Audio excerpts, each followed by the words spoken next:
Good afternoon, everyone. I'm at-large council member Anita Bonds, chairperson of the Committee on Executive Administration and Labor.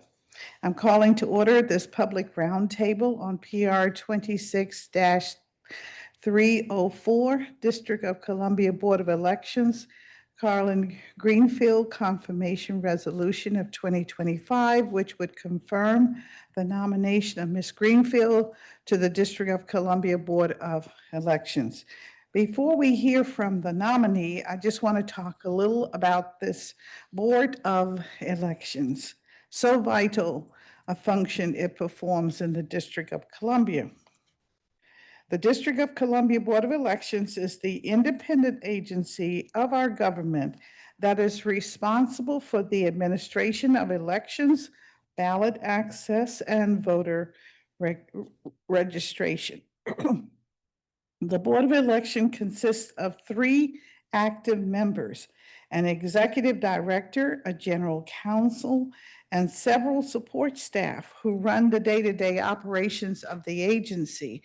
The board works to enfranchise eligible residents, conduct our elections, and assure the integrity of the electoral process. At this time, I will acknowledge any of my colleagues that, all right. I wanted to acknowledge any of my colleagues that may be on with us for this exciting subject matter. But I will now turn to our public witness. And our public witness, of course, today is just our nominee, Ms. Greenfield. And I will ask you if you will raise your right hand so I can swear you in. Do you swear and affirm that your testimony and any statements that you make before us today to be truthful and complete? All right, well, thank you very much. And I know that you have a statement, so you can give your statement now at this time. Thank you. Can everybody hear me? Oh, yes. Good afternoon, Councilmember Bonds, members of the Committee on Executive Administration and Labor, committee staff, and members of the public. My name is Karyn Allison Greenfield, and I am being renominated for my position to serve on the DC Board of Elections. I would like to thank Mayor Muriel Bowser for this renomination, which has such a significant role in ensuring the integrity of the electoral process. I would also like to thank you, Councilmember Bonds, and the members of the committee. I appreciate your time and consideration of my renomination. I am honored by my service and renomination to the DC Board of Elections position and to appear before the committee and the public to talk about myself, my qualifications, and my continued interest and role in the board. I have strong ties to the District of Columbia. My father is a native Washingtonian, and I grew up in the District of Columbia in Ward 4, culminating in the purchase of my current home in 1994 in the Brightwood neighborhood in the same ward. I attended college at Duke University in North Carolina, graduating in 1980 with a Bachelor of Science degree in Management Sciences and Accounting. I followed that up 3 years later in 1983 with the Juris Doctorate from the Duke University School of Law. Over my career, I have worked for a number of major corporations, supporting and leading contracts, pricing, and procurement functions. Currently, I'm a director of sector contracts and pricing at Northrop Grumman Corporation and have worked there for over 20 years. I've served as an effective member on the DC Board of Elections for over 5 years, which have included 3 primary, 2 special, and 3 general elections, as well as numerous other hearings and special board meetings related to the election process, to include petition challenges, candidate qualification challenges, and requests for new initiatives. In this period, I have gained a stronger understanding of the operations and responsibilities of the DC Board of Elections and the Office of Campaign Finance, as well as our responsibility as board members to ensure the integrity of the electoral process. I have enjoyed working with the DC Board of Elections and its employees and appreciate their hard work and dedication in running and supporting our elections. I bring to this my experience interpreting, implementing, and ensuring compliance with various government procurement and financial regulation and laws, my ability to quickly adapt to understand regulations, and effective leadership and collaboration skills. I have an ability to collaborate effectively across organizations, introduce efficiencies, and achieve enterprise-wide goals. I see this ability to increase efficiency and understand how to effectively implement new programs as a valuable resource to continue supporting the needs of the DC Board of Elections. In addition, throughout my career, I have developed a reputation for being ethical, focused, hardworking, quick to adapt, and dedicated to acting with integrity in all that I do. I think these are core competencies for a board member at the Board of Elections. The board's mission is to assure the integrity of the electoral process through voter registration, voter services, and election operations, as well as oversight of the Office of Campaign Finance responsibilities and monitoring and enforcing campaign finance laws. It is essential to the electoral process that there be trust in the process and those who operate within it, that the process itself is effective and efficient, and that DC experience higher voter participation among its eligible voters. I see my role in continuing to serve on the board to implement their mission and to provide the necessary leadership and oversight to ensure DC voters trust and have faith in our election system and process, and that trust is grounded in the reality of our excellent and impartial electoral system. I understand the time commitments to serve on the Board of Elections, and I choose what I do very carefully to be sure I can fully participate and meet all my commitments. Again, I am honored to have received this renomination. If confirmed, I will continue to provide the necessary independence, leadership, integrity, and focus needed to effectively serve on the Board of Elections. Thank you for your time and attention this afternoon. I am happy to respond to any questions you may have. Thank you. Thank you very much for your statement. We do have a few questions, and I think I'd like to start with the responses that you gave us to our inquiry, and let's see. We always ask these questions as an example. Provide the name of each business entity in which you have a beneficial interest valued in excess of $5,000, including publicly traded stock, and you indicated none. Is that Yes. your response? Okay, great. You also indicated, we asked you, provide the name of business entity in which you or any member of your immediate family serves as an officer, director, partner, or agent. And I believe you listed two. All right. You want to articulate those for the record? Yeah, Dynamic Concepts is a company. My brother-in-law is chairman and CEO, and he does a lot of project management, network infrastructure, utility construction, enterprise projects in DC. Broad spectrum of technical management support services. It's been in business for a very long time, not a fairly long time. The other one is a consulting firm called Results One LLC. And my sister is a co-founder and CEO. And they do digital accessibility testing and training, skill building workshops, educational solutions, human capital services, disability sensitivity awareness, ASL, and conflict resolution and mediation. All right. And do either of these companies have contracts with the Board of Elections? No. Right. Thank you for that. To your knowledge, have you ever been investigated, arrested, charged, or convicted of any federal, state, or other law enforcement authority for violation of any federal, state, county, or municipal law other than a traffic offense? No. Thank you. Have you or any business in which you are or were an officer, director, partner, owner ever been involved in a party in interest in any administrative agency proceedings or civil litigation? Can you ask that again? Okay, have you or any business in which you are or were an officer, director, partner, or owner ever been involved as a party in interest in any administrative agency proceeding or litigation? Not that I'm aware of, no. Okay.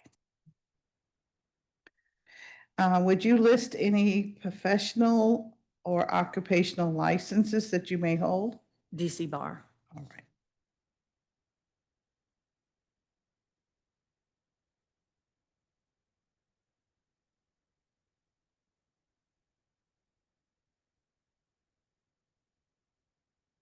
Have you ever received a written warning, been officially reprimanded, suspended, or disciplined for misconduct in the workplace? No.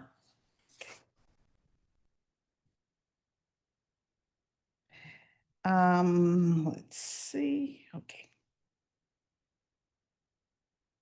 Are you registered to lobby any local, state, or federal government? No.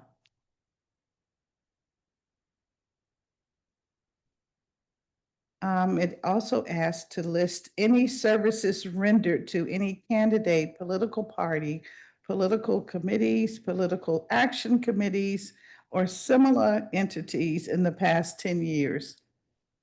No, I think the only thing I provided was any donations I may have made in the past 10 years. But I've Yes. rendered services. Yes, all right.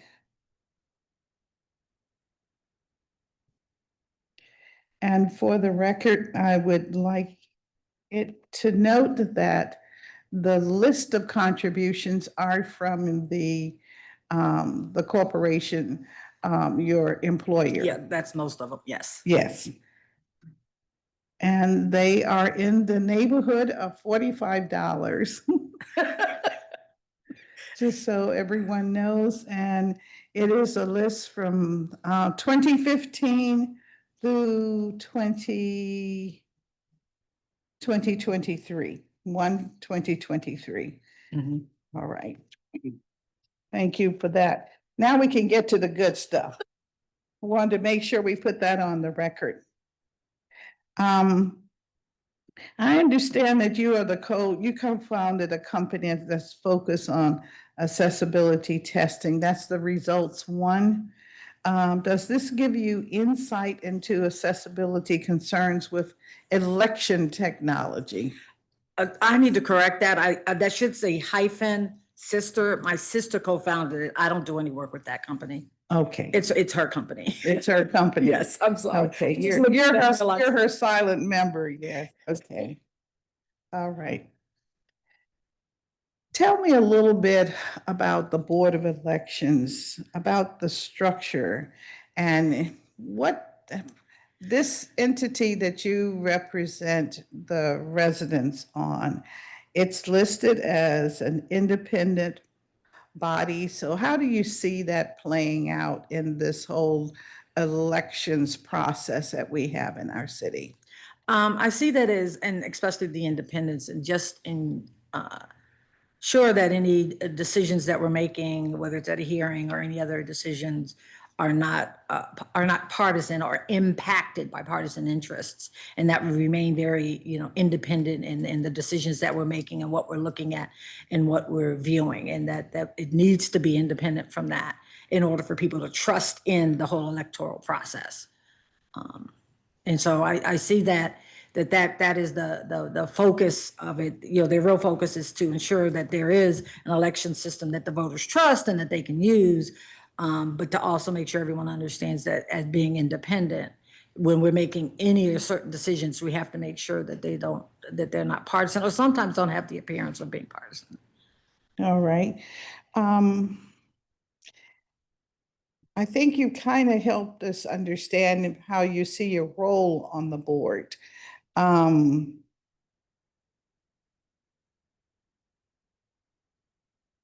you see the board serving as an arbitrator, let's say, in the midst of a staff discussion? Or do you ever have the occasion to be a party to that? In the midst of a staff discussion on issues that may deal with the staff or specifically what they're doing, no. Ours are more in terms of how the board's going to operate, what they need to put in place now, what they're putting in place, and just making sure, we understand that and we feel comfortable with it, and they're ready, and for the elections and stuff. But specific staff discussions between staff members and stuff, no. So you are not, as a board member, engaged with the staff in the preparation for the various elections? I'm not hands-on engaged, meaning we're engaged in terms of what are they doing, where are they, how are they ready, what's going on with the voter registration, is what's going on with having machines, do they have enough machines, and things like that to make sure it's oversight of the process, but not what I call hands-on and micromanaging the process, because that's not our role. And so, yeah, so we are definitely doing that oversight and asking questions. And sometimes, may make a suggestion or something. Why don't we do, have you all thought about this? As a voter, I always wondered. Or, So you do make suggestions? but it's just, to the it's board? usually more of a question, or it's usually more, Mhm. if we're rolling out something in a new initiative, I may say something like, yeah, we need to make sure the voters understand it. And so, and I'll ask, what are you doing to do that? And so to me, that's more of just a question of, what are you doing to do that? Because we need to make sure. And they're usually aware of that, so. All right, I think you've already talked to us a little bit about how, when you talked about independence, you've kind of given us an idea of how you see what's the goal of the board. Mhm. So are there some challenges that the board faces? Um, I don't know if there are challenges that we face, other than, especially as election cycle picks up, anything can happen that may get us pulled in, or anything may happen, but, it's really just making sure we do have that, oversight, that, a part of our job is, we have that oversight over you also. The board itself can do the work that they're supposed to do. And that also that we feel comfortable that that is what they're doing. And so, yeah, I'm not sure, as new initiatives come on and things like that, the challenges are that I see sometimes is them implementing those or getting them into the process or what's being taken to do that. But it's up for the board itself, meaning those that work on the board, to do that and to get that implemented. And it's up for us to get oversight in them to provide us a status of what they've done and where they are. So as the decisions are made by the entity, the whole office, and brought to the public's attention through the, I guess, press statements made by the executive director. How does the board member, how do you all shape that message, or do you shape it? I don't think we shape it, no. And I know we don't kind of get down and review to say what we think you should say or what we think that, no, this leaflet needs to say this, or you need to read that, whatever. We rely on them to do that. They know what they're doing. They'll tell us what they're doing and what's coming out, and how overall they're going to communicate, and go out to people to make sure that, whatever information the, citizens need that they're getting, and how they're getting that information and getting the knowledge in terms of what they need to do. But and this is just in, as looking at a board is, we're not supposed to be down and in and doing, or I think we can become somewhat disruptive. And we hire people who do know how to do that and who do know what effectively that they're doing. And they'll brief us on, what we're doing. That's part of the board meetings is here's what we've done. Here's what we're doing. Here's what we're doing for the registration. Here's what we're doing with this initiative and how we're going to roll this out. And so we get that information, and sometimes we'll just ask some questions. I think some of it is, we just want to know what more information, but we do want to make sure from an oversight perspective that we feel they're in a good place. So.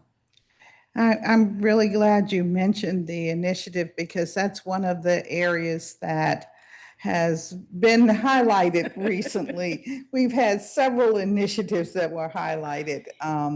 And we have one that I believe that is in the works, so to speak, to be implemented by the board in next year, 2026. And just curious as to how you see the preparations moving forward for implementation of that initiative, because that's what it really is. Yeah. I say I feel good. I have a lot of confidence in the exec director and in the rest of the members. I mean, I actually came on the board in February 2020 and we shut down a month later, and I watched them turn on a dime to change how the election needed to be run for this city. Hiccup and through the primary and through the general election, through now that we still have mail ballots. And I saw them have to figure out how to do it and get it done so the election was as smooth as it could be at the time. So I have a lot of confidence in them. And I'll ask, I'm like any other citizen, I'm like, we just need to be educated so we understand it fully when I go vote. And and so, what are we doing? Let's make sure we're doing something to make sure that the citizens understand. And I do know that they have always reached out to other jurisdictions and states and whatever, that are doing this and whatever, to understand and to get lessons learned and to get recommendations. They've always done that in a number of activities and stuff that they do. And so, as we go forward and they give us a status of what's being done and what they're doing and whatever, I do have a lot of confidence and feel that we'll get there and we'll be ready. But we also need to make sure we'll be ready and citizens will be ready. I know. Well, you mentioned education, and that's one of I was talking with a group yesterday, and their whole thing is about this education process. It seems to be a concern as to not only saying we're going to educate the community, and that being the old style where we're going to send out a flyer to every household. It will be digested and therefore everyone will know what to do. We know now through a number of federal requirements that we have special populations that we have to reach out to. And that does take a moment just to even reach the populations. So I was just wondering if the board had thought about particularly the most recent initiative, which would change the manner in which a voter marks their ballot. Wondered if you thought about the time frame that it takes to educate all of the populations that we have in the city. Given any thought to that? Yeah, I definitely think they have, and I know it's on their mind of how they need to go and want to go about and do it. I definitely think they have thought about it. But I also give you an honest opinion. I'm a citizen, I vote. It behooves me to understand what I'm looking at and what I'm voting for, and to read and pay attention to the stuff and the books and what I get, in order that I know how to do it. And I think that's my responsibility to do that. If you send it to me, I should read it. And so I understand it. And so there's a little bit on the populace. I know not everybody does that. But I do think that that's, important. And I do think, one of the big positives I saw on mail ballots was when a friend told me that she took her ballot and sat down and read everything and researched and went back to some of the candidates. She said, I usually just go in and I vote and I come out. And this gave me time to actually think and do some things. And so, I think that gives you more of that time to do that. But I do think that the board itself has already got, understands that it needs to get education and information and stuff out to the populace. But I do think some of the populace need to know that they need to read. My whole thing is they need to know this is going to be different. And so now I need to read and pay attention to what's being sent me so I have a better understanding. Ask questions, raise my hand, call the board, ask questions. If they have, meetings or oversight meetings or whatever, attend them, so they can ask any questions if they have them. We understand that this is different from the way we voted before. Yeah. Yes, I was thinking we're talking special populations. We're talking the need for Braille, not just, it's no longer an issue of speaking a different language from English. It's more than that. And so just very curious about how we're looking at this mammoth thing that's about And very happen. sensitive to that. My niece is visually impaired, so I'm deaf, and she votes in DC.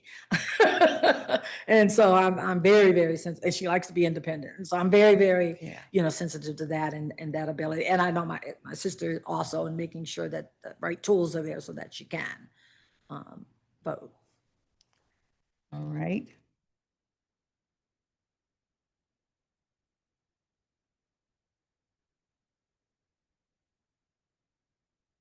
You know, the board, of course, is currently a 3-member body. And when Congress gets around to reviewing our most recent budget, our FY26 budget, it contains a provision where we would be expanding the size of the board. So it would be a 5-member board. Do you have any thoughts about that?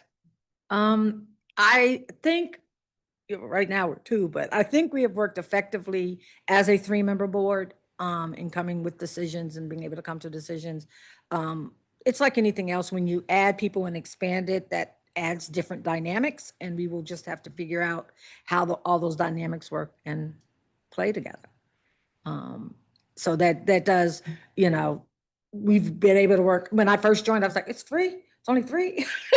Yes. But we have been able, since I've been in 2020, very effectively work together as a team, very effective to make sure we attending all, if not all the meetings. Because when you have 3, you can't afford to have 2 say, I can't make it.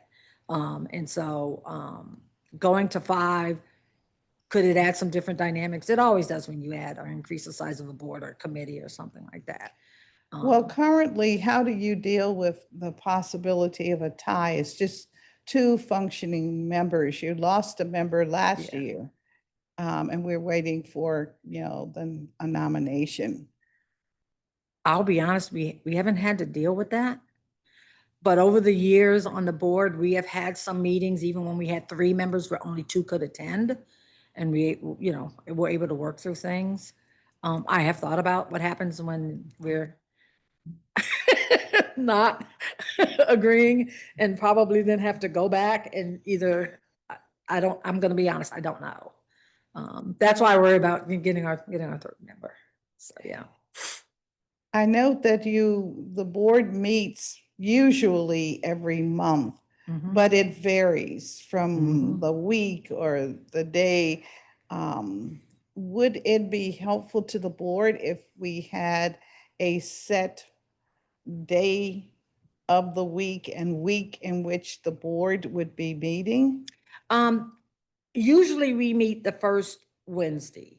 If the day changes, it's usually because of the board members or something's going on. And so they'll come out, and one of us may say, next Wednesday or Thursday may be better. Can we move this or whatever? But usually, like, what's on my calendar all throughout is that first Wednesday, and it's blocked off. And so there have been times when sometimes we have asked, can they move it? And definitely, because when you have 2 people, we want to definitely make sure we both can be there. In the same vein, we both have called in when we're, on vacation or riding our bike across country or doing things like that. We always make sure we can make those meetings. So that's usually when it changes. In addition, what happens are the special hearings and things like that. And since we only meet once a month formally as a board, those have to be placed in as to when it makes sense, and when it is required via the statute, because sometimes it's a time frame, so we have to have a meeting by a certain period of time. Exactly. And Yeah. we've been able to make it work, and go back and forth and find a time and a slot and make it work and get it done. Would you put on the record the circumstances under which you must do a special meeting and the time frame for notice for that? Sometimes it's the special hearings. Normally we will roll most of hearings or initiatives into the board meeting. We had a few, we had a flurry of hearings we had where people voted in 2 jurisdictions.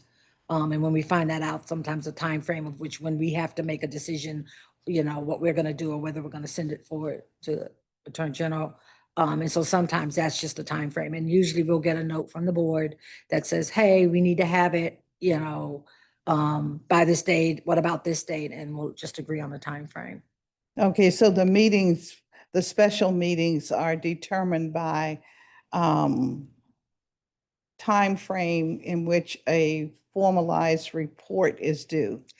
A report or a response or an order based on, yeah, sometimes they are, but normally we're really good at trying to work them within the timeframes of our regular board meetings. So we have the hearings then. Especially it gets so much, it probably gets a little more during an election season, but now you have petitions and petition challenges and sometimes candidate challenges, and that stuff comes up. And so if there's a time frame that may not match when we're going to have a board meeting, or the board meeting is a little further out, then we'll go ahead and have special hearings and things like that scheduled. So, and Okay. that's always, ever since I've been on the board, and we just work with the general counsel and the exec director on getting those done. So. It sounds like as we move into 2026, we're likely to have a number of special meetings because of the circumstances of the calendar that we will have to respond to.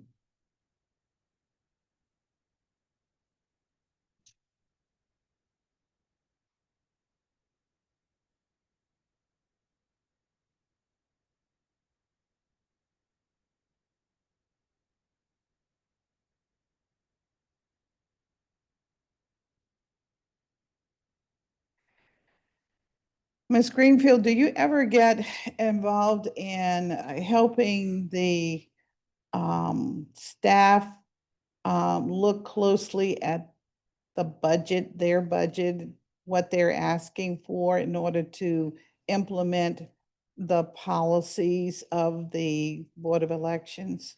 I don't get closely involved. We do see it, definitely before they go to a budget hearing, but no, I don't. So the executive director and her team pretty much run the Board of Elections operations. Mhm. And the board, which you are a member of, actually it's treated more like you confirm whatever action they're going to perform, or how does that work? Does the board come to you in your monthly meeting with a report and you vote on to accept the report, or how does business get done before you? No, the board, the exec director, the general counsel, and then the same for the campaign finance. Yeah, we get a report at every board meeting of what they've done, what they've accomplished, what they're doing, what they're working on. They give From us all three entities? Yeah. From the board, from the general counsel of the board, and then we also get a report from the Office of Campaign Finance and their general counsel. I see. That's the normal, that happens at every I see. single board meeting. And so we're always briefed on all of that. every All meeting. right, okay. And so you get these briefings or reports, and do you have to take action on the reports? Like to vote on the report, to accept the report, or? We don't vote on accept the report. Sometimes there are actions they're asking us for. If they have some rulemaking and they want us to make a decision on that, rulemaking or changes they're making to the rules, they'll tell us we need to bring that to vote at the meeting. And it's both, they brief and it's written. It's both, because all that information is made available to the public. And so it's both in writing and they brief it at the meeting. Okay. It sounds like the Board of Elections executive director is one entity, then the Board of Elections general counsel is another entity. And the same with campaign finance is one entity, and then its general counsel is another entity. Is that how it's set up? Because when we look at the organizational chart, we don't see it that way. No, We think there is Board of Elections. Yes. Okay. No, they're not separate entities. They just, because the general counsels are briefing legal issues, they brief their issues. So that's why they brief separately. It's always been that way. So, like Monica, she will brief everything that's doing operationally with the Board of Elections or whatever, and then the lawyer will brief any legal issues. And if there are any hearings, she'll set them up. And if there any rulemaking or any litigation, that's what they brief. And the same is also for the Office of Campaign Finance. So they're not separate entities. They're just, the lawyers are briefing the separate legal issues. Okay. That's really what it is. All right. Yeah, we were confused. No, when no, we- they're all one entity. Like, okay, four little. No, they just brief it Yeah. that way, yeah. I am concerned because I have one of those committees that at the council that has 30 some little, okay, pieces. So Oh, yeah. like, okay. Oh, no. It's just that the lawyer, she briefs the legal Okay. stuff. separately. All right. Thank you so much for that. Hold on just 1 minute. Let me Mhm. see if.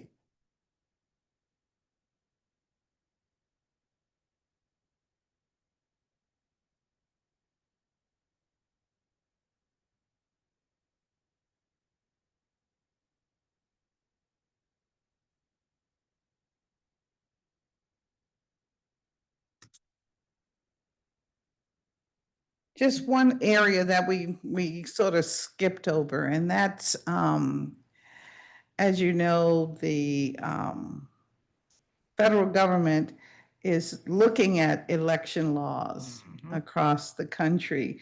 Had you, as a member of the board, been briefed about what they're looking at as it relates to mail-in ballots and things like that? I believe at one time it was a list of 27 different things that they were looking at. I'm just curious. I haven't been briefed, but I pay attention to what's going on. So I've heard about the administration's views on mail-in ballots and things like that in terms of elections and stuff that they want to do or are trying to do. So I'm definitely aware of that. And especially that issue, because I think as a citizen, I like the mail-in ballot, but I think that we've done a good job in terms of implementing that. I think part of the board's responsibility is to make it so that voters can vote. And so I just get concerned if we start turning things back, making it harder for people to vote. I don't think that benefits anybody. Yes, thank you for that. I had a question about our initiative process. As you know, with, I think we call it Initiative 83. I think with 83, there is a term that must be included with any initiatives now that makes it clear that the initiative itself cannot appropriate funds. And I wondered if you could give us some sense of how Initiative 83, which originally was presented to the board without that kind of language, how it ended up with that kind of language, whether or not the board had something to do with it, or whether the maybe general counsel or the executive director said you need to change this. I'm trying to understand our initiative process, because when you look at DC code, we have very little guidance as to how we must treat things. No, we would not advise, if we had an initiative come up for proper subject matter, and the issue became appropriation of funds, we would not, and I have not seen the board advise them, put this language in and then you'll be good. Not at all. Okay. I believe for this initiative, it was suggested by the DC Attorney General. No, that could have happened. And so I'm okay. So now I'm asking my question is, when a matter is presented to the board, you made reference to your legal authority through your attorney. I'm just curious as to, when do you get the DC Attorney General involved? Or was this the one time you got them involved and have not done it previously? I'm trying to understand the relationship. Usually, and I have to, usually for every hearing, for every initiative, when it comes out, we get opinions from them as to whether or not, in their view, it's a proper subject matter for an initiative. All right. And then we also get, we as the board will get also insight and the same kind of opinion from the attorney on the board. Okay. But that's ever since I've been on the board, that's always been done for initiatives. All right. And so the issue of how do I put this? The issue of changing or the district permanently doing daylight savings time, is that really proper subject matter for an initiative? Well, yes, and then that's the issue. The challenge, and not a challenge, for proper subject matter is not ever to the merits of the issue itself. I see. Yeah, it is to the administrative. Does it meet these administrative requirements? Does it meet these list of items? You know, if it doesn't, then it can't go through. And that's all it is. And so it is. And when I first started the board, the first I went to, they were clear on that. It's not whether you believe or not, or you support it or not. It's whether it meets these requirements. And if it does, then we give it ballot access, and the citizens vote on whether they want it to happen or not. So, Ms. Greenfield, would you put on the record what are those matters, what are those categories of things that you must consider that are administrative considerations for determining whether or not an initiative is suitable for the ballot? To be honest, I can't recite them from heart. Okay. I know I have them written down somewhere because I look at them every time we go into a hearing, or before we go into a hearing, as I'm reading through whatever paperwork I have. And we actually go through that as part of the hearing. All right, just every hearing. Thank you. Hold on 1 minute.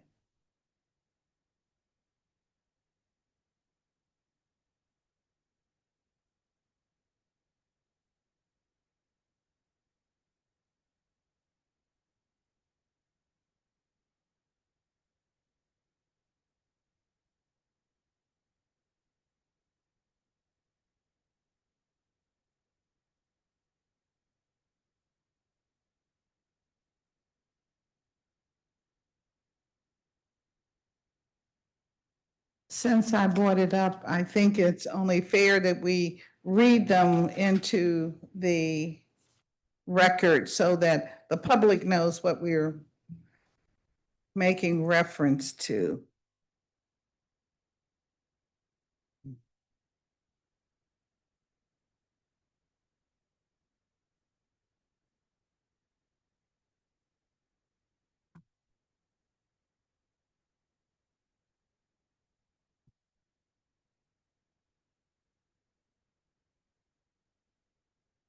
And I will, of course, be asking the executive director to make sure it is on the website so that the public knows. We get those kind of questions all the time. What are you basing it on? What are you basing it on? All right, I have here 4 conditions, I believe. The verified statement of contributions has not been filed pursuant to, is this? Okay. Okay. The petition is not the proper form established in subsection A of this section, and this section, again, is section 1-1163.07 and 1-1163.09. The measure and another section speaks to the measure authorizes or would have the effect of authorizing discrimination prohibited under Chapter 14 of Title II, or the measure presented would negate or limit an act of the Council of the District of Columbia pursuant to Section 1-204.46. In other words, is this what you all have, and you memorize this in a way, or you pull this out for Every each? time. And so then you also have to pull the code, part of the code. Yeah, we because I have it all listed here. We pull that out. That's also what When we go to the Attorney General's web, when we get those opinions, their opinions are based on this requirement of, does it meet any of these? And so there have been initiatives that had a problem here, and therefore we refused them. We had to deny them ballot access because they,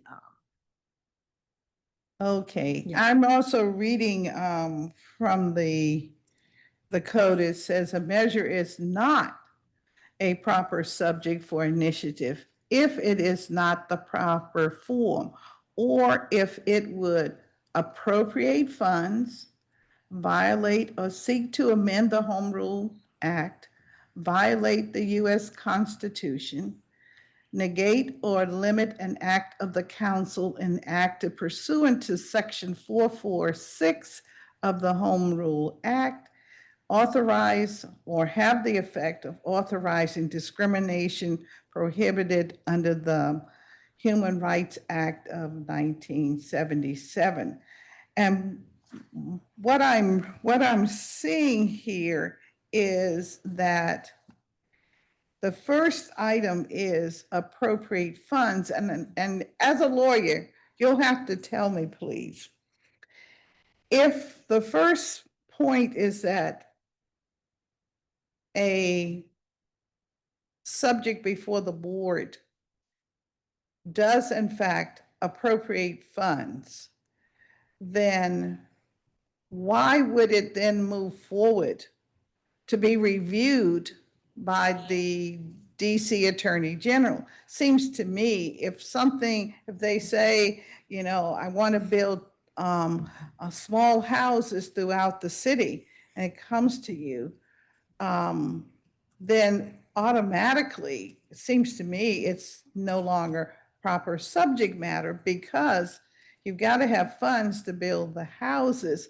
So why would it leave the board and go to the DC Attorney General for the Attorney General to say, oh, we'll just simply tag on, subject to appropriation?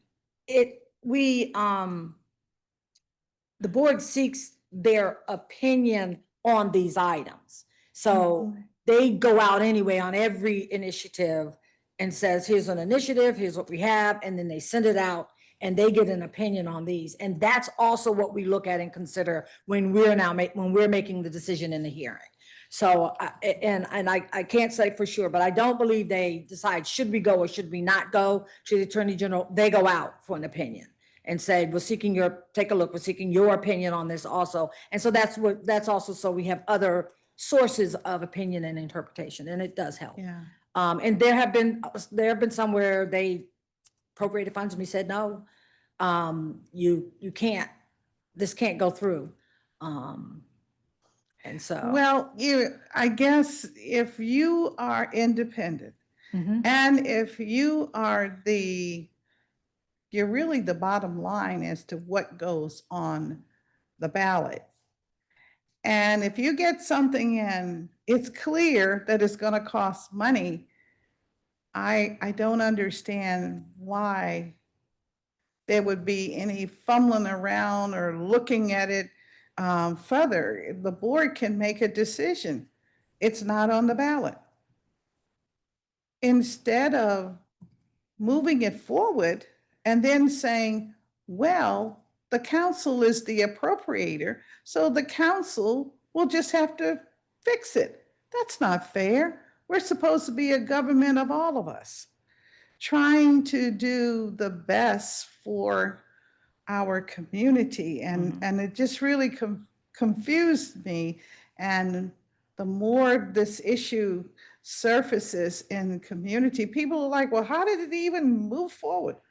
I can't say, I don't know, but I'm just very curious and trying to figure out how we can manage this whole process a little better, recognizing that the Home Rule Charter gives us nothing more than saying, you shall have a board of elections, or you shall conduct your elections. And then the people involved had to figure out how to do it all. That's what I'm saying. Yeah, and so just for clarity, when they're getting opinions like for the Attorney General level, they're not moving it forward because it only moves forward when it comes into a hearing and then we decide whether or not it is proper subject matter. That's just information that we as the board members get to also review when we're reviewing the initiative itself and then opinions, from legal establishments as to their view of it with respect to whether it's a proper subject matter. And then also we'll get input from the general counsel on the board. And then we'll have a conversation and make a decision of whether we agree, don't agree, or whatever, or whether we think it's something else. So getting the opinions from like the attorney general, whatever, that's not moving it forward. That's part of their normal process to get that information to us. It does, help, and it does give, kind of a different opinions. And sometimes in the past, we've gotten them where they don't agree because of their interpretation and their view on it. And so, but that's all it is. It's really to give us what their perspective was so that when we as a board are at the hearing and when we're looking at what the initiative is and whatever, that we then can make a decision. And so, yeah, there have been initiatives that have been not approved because they were not proper subject matters. Okay, So, well, I appreciate you adding that. I really needed to, I was just very curious. yeah, And that's why I really do. Thank you. I would like to ask you about the petitions, but since you, well, let me ask you this. I'm assuming, I may be wrong, but I am assuming that the documents that are utilized in getting candidates on the ballot, including the petition process, and of course, the other documents that the Office of Campaign Finance use have come to the board for approval. Am I correct? You mean the documents they're going to use? That will be used by those who are seeking election, those who, yes, the petition form, when the document that is your declaration of candidacy, those kinds of things, the petitions for circulating in the community on an initiative or for a candidate. I'm just assuming all of those documents have somehow found their way to the board for approval before they are utilized. Am I correct? Since those documents have been around for a while and probably before me, Yes. I don't know. I will say that when we get to petition challenges or hearings, that's when we see everything. They will send us every single petition with the actual with signatures so we can see what they're challenging or what our registrar may say she has been challenged based on what she's got. So we have all of that information. But in terms of the forms itself and whatever, they've been around for a while. Okay. I'm not sure if You don't really know I don't know whether why or not they agreed were to. approved or how they were approved or if they went through any measure. I don't know either, so I thought you might know. I thought you might have a record or something that was presented, and a process as a procedure for approving things. So that was, I'm just curious about that and how we move forward to function. So Yeah. no trick So, questions. no, just no. questions. Yeah, because a lot of that Yeah, operational stuff, yeah. that's under the exec director. But yeah, the stuff that's already been in place, I don't know whether I've not seen anything where they That's actually right. require us to review forms or formats or things like that. That's right. We were not on board in 1970? It Or with was 11.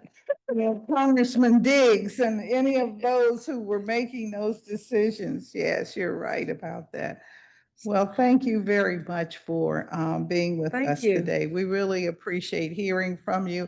I wanted the public to know the face of one of our members of the Board of Oh, thank you. Elections. Yes, so thank you. Thank you very much. This will conclude today's roundtable. Again, I thank our nominee for attending and responding to our questions. If any member of the public wishes to submit comments in writing, please do so by Friday, the 28th of November. And with that said, the time is looks like 3:13 p.m., same day we started. Thank you. We're adjourned.